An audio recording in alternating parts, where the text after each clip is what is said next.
कक्षा 10 के अध्याय 1 का उदाहरण 7 है। क्वेश्चन में बोला गया है दर्शाइए कि 3√2 एक अपरिमेय संख्या है। तो हमें यहाँ पर इसको भी अपरिमेय संख्या सिद्ध करना है। तो सबसे पहले हम मान लेते हैं, माना 3√2 एक परिमेय संख्या है, परिमेय संख्या है, ठीक है। उसके बाद हम क्या करेंगे, माना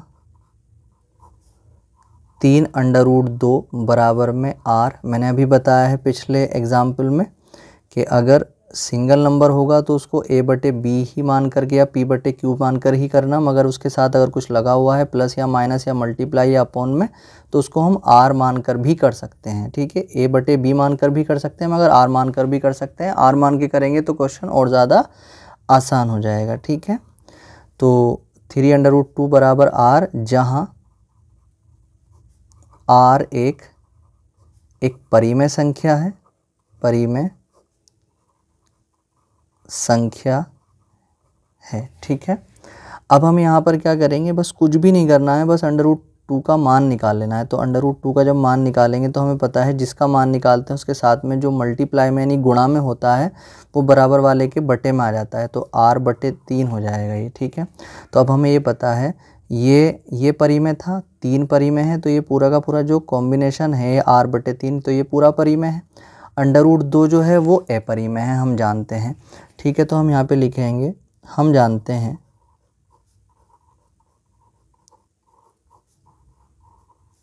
कि √2 एक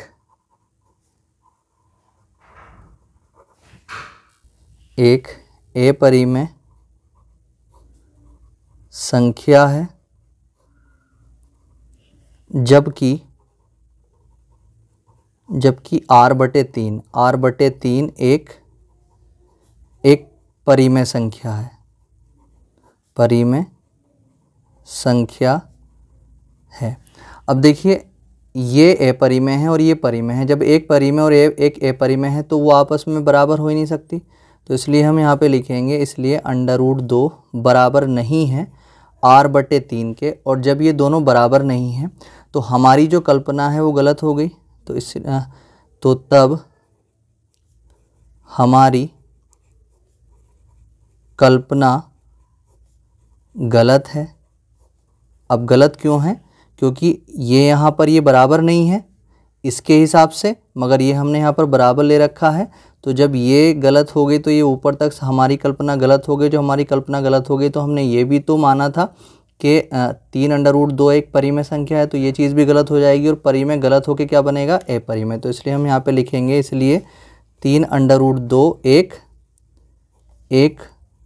अपरिमेय संख्या है, एक अपरिमेय संख्या है, ठीक है। और यही चीज़ हमें क्या करनी थी, सिद्ध करनी थी। यही चीज़ प्रूव्ड हो चुकी है, ठीक है।